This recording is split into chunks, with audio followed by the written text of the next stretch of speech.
Joining me today is Susan Stuebner, the president of Colby Sawyer College. So Susan, you were talking about sort of the experiential learning programs at Colby Sawyer and connections to the community. And I want to follow up on that on sort of two themes.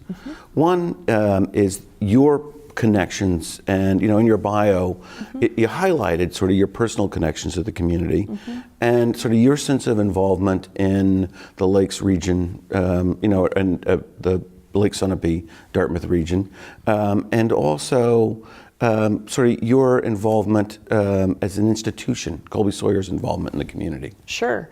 I look forward to getting involved in any ways I can in the local community. I've been extraordinarily overwhelmed with the warm welcome. I've had the opportunity to talk to the New London Rotary as well as the Country Squires, been to the Barn Playhouse, met with the town administrators, had a wonderful, we have a Last Monday program here at Colby Sawyer, which is open to the community, and we had about 100 folks there who came to meet and listen to some early thoughts about Colby Sawyer. There's no doubt that small colleges are intertwined with their locations, and we're so lucky to have such a vibrant, interesting, and thriving small town here. And both New London and I think Colby Sawyer's campus make a great first impression. So I look forward to finding out ways to get involved both informally, just being a resident, as well as informal ways too. In terms of the institution, we just released a new economic impact study, and we contribute about $100 million to the local community each year. And that's in a lot of different ways, from our the number of employees that we have to all the visiting families that come through during the year, to the taxes that we pay. So I'm very delighted. We're again so grateful for the partnership that we have with the Lake Sunapee region as well as New London, and I was so pleased to see the numbers that we're giving back as well. So $100 million in economic impact? Yeah. That can't be all the salaries of the people here, and it can't just be in New London. Right. You must pull from a 30, 45-minute circumference. It's really in the region, and I think folks underestimate, we're here for 9 months for the traditional academic year, but we have visitors coming throughout the year to look at campus, and those families, stop and have lunch and stay in hotel rooms. We have alums that come back.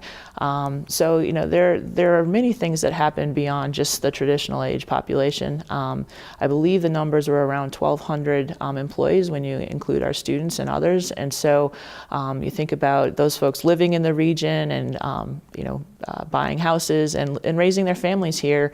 We're proud to be a big partner in this area.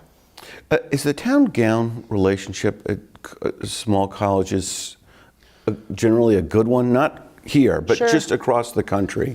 I think it really varies, and again, one of the things that I'm so grateful for here is the first impression you get. You drive into town and it's just beautiful, and then you feel the warmth of the people.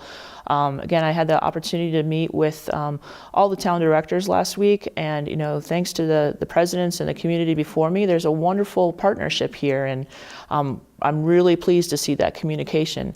I've been in other places where it's not as smooth, and so I'm very grateful that folks here seem to understand and value the college, and we certainly value the area in return.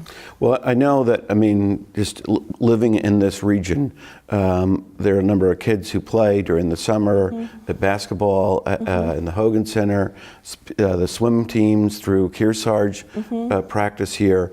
So there are a lot of opportunities for the school to be intertwined. Absolutely. I think in a perfect world, you hope that everyone sees us all as one and the same. We're still our own separate community, but through the Adventures in Learning courses, which are open for our area seniors, that gets them on campus, and it's great for our students to interact with them.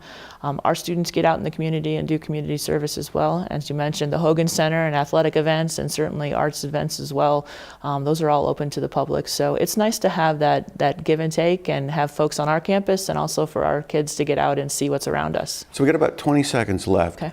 The kids getting out and the experiential learning, Yep. There are a lot of, if you're a local business person, you got a project, can they come to the campus to work with students? Absolutely. Some of our business faculty, our academic vice president is always looking for other projects for other majors as well. So it's absolutely something we're looking for. Super. We're out of time in this segment. When we return, we're going to continue our conversation. We're going to shift and focus a little bit on the politics of higher education. So please stay with us.